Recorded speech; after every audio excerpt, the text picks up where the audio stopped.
Hi Ron, how are you guys doing?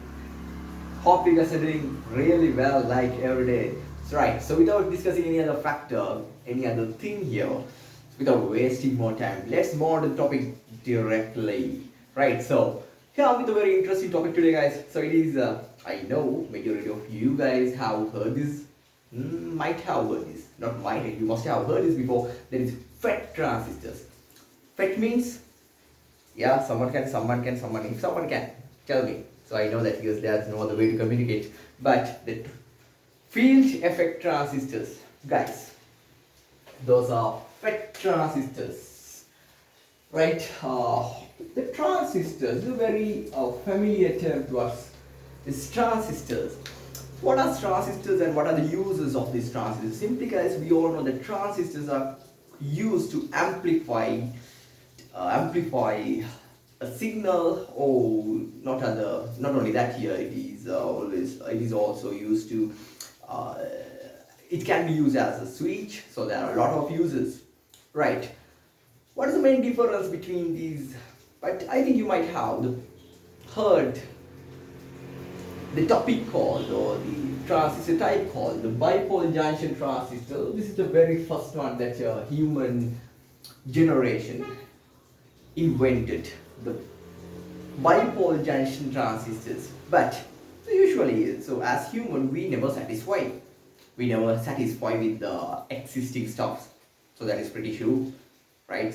So we always observe new things. We always try to observe or explore new things. That's our human generation goal on, right? So that's our usual nature. So therefore, and the problem was.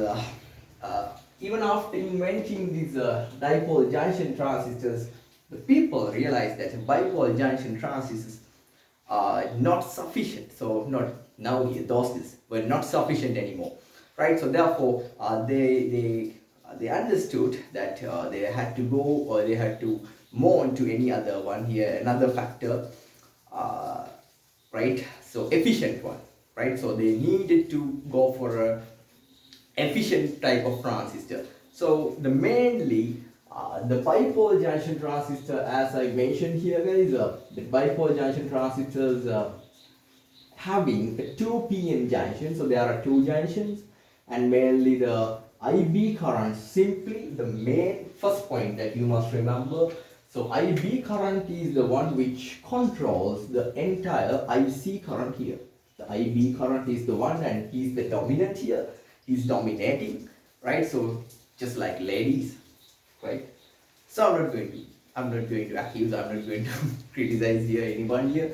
Just like our ladies, so they criticize, and here this is a very small current. This IB current is a very small one, even if it is a very small one.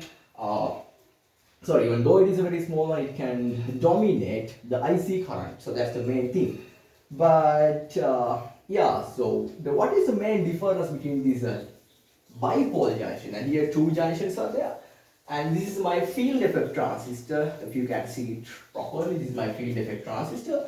Here only 1 p-n junction is there in this field effect transistor. That's the main difference between that one and this one, right? So then here that's the main difference, and the other factor is here. So here there is a voltage which controls the, not IC current, this time we call this as drain current. The drain current is controlled by a particular voltage. The voltage, why is that? The voltage is actually much efficient than the current. As a result of that, this voltage is much more efficient, it is much more effective. So guys, so therefore this one is a very effective and efficient one than that one, right? So the noise is a bit lower. Those sort of advantages are there. I'm not going to discuss those things in detail. We don't want those things that much. That's why, right? So the next thing is the mainly, so the field effect. This is the cross section of a field effect transistor. If you can see properly, it is a cross section of field effect transistors.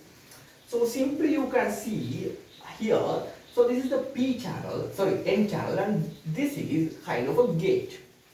So it is called as a gate, and here is my drain, and this is my source, and this is called as P channel. So there are two types of NPN transistors. So sorry, the type of transistors, the JFET transistors and NFET transistors, IJFET or INFET. So I'm not going to discuss those, but here, so this is simply NFET transistor, which means here it is there is an N channel. That's the thing here, right? So then let's move on to the mechanism of this. This is the most interesting part, guys. Can you see? Right. To get a proper result, here this gate junction always must be reverse bias. The reverse bias must be, so reverse bias means simply the VGS voltage, this one. So this one, VGS should be less than 0.5. Right, so we have maintained this, otherwise we can't function this one properly, right? So the MOSFET is the next one that you will learn. So the MOSFET, the metal oxide sulfate FET transistors, it's a different story. Metal sulfate, sorry, the MOSFET transistors, so VGS should be a positive value or it should be higher than 0.5, but here, no. So I have no time to discuss all of those things. So I choose only, I have chosen only this one, so therefore I'm going to discuss about this. Right, so then the GS transistors, in here now gate voltage should always be less than 0.5. Why is that? Right, so this is the reason. Right now, this one, the VGS is the one which controls this ID current always. I'm going to show it to you as much as possible here.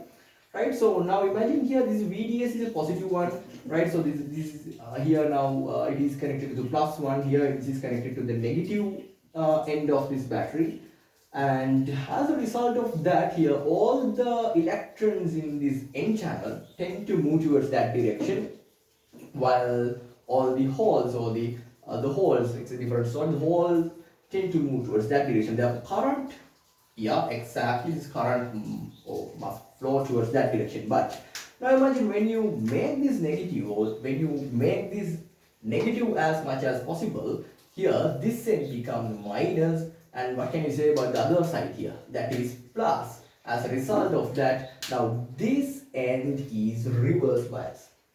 So this is a reverse bias point. This is a reverse bias PN junction. Can you see it? So reverse bias PN junction means here this depletion region. I think you can see this depletion region. Depletion region. Yeah, it is becoming wider and wider as you increase this VGS value. VGS value. This is becoming wider and wider. Right. So as a result of that here, now when you increase this, when you increase the negativity of this VGS here, right? So now we are going to increase this VGS, the negativity of the GS more and more, right? So then what happens? There are two characteristics we can observe. The first one is so now here this one is much more negative, therefore here ID current, so according to the Ohm's law, here, when we increase this negativity, the voltage difference between these two ends increases. As a result of that, here according to V equals IR, I have not enough space to show, but according to V equals IR, when you increase the voltage difference here, the I can, since R is a constant here, I also can increase. I also can increase. Right, so but here the meantime, when you increase the negative value here more and more, the negativity here more and more here, the width of the size of the depletion region also increases. So then these are kind of, but it is something kind of a negative effect on the current. It is some sort of a negative effect on the current at one particular instant. These two effects, but the positivity and the negativity. So in our life also we have balance this positive stuff and negative stuff. Right, so Nadum I think you might have heard just like that here. So the negative side and the positive side becomes equal, right? So at that particular instant here, the ID current doesn't vary anymore. This ID current becomes constant, right? So that's the thing here. When we increase VDS, this ID current increases at one particular instant. VP, that's a special name for this one. This is called as pinch off voltage. Pinch off voltage. So exactly this VDS, when exactly this VDS reaches to this, as it reaches to this pinch of voltage, what happens? So this one becomes constant. There is no way to increase this ID current with this VDS. That's the main point, guys. So that is very interesting, right? Isn't it? Right? So it depends on the supplied the gate source voltage. Now imagine here when the source voltage is more negative or the less negative here when it is see here VGS, it depends on the VGS value as I said earlier. Then when VGS value is here kind of less negative, so when it is less negative, you can say kind of this here VGS is here less negative, so here just as, so it is less negative here, or the negativity is very high, and here negativity is 5 volts, negativity is 3 volts, just as that here, minus 2 volts, like that here. When this is 0, it's just like that.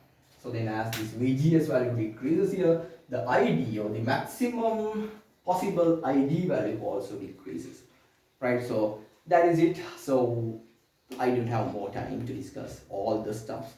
So thank you very much for watching. Let's meet with another video, right? So keep in touch. Bye bye.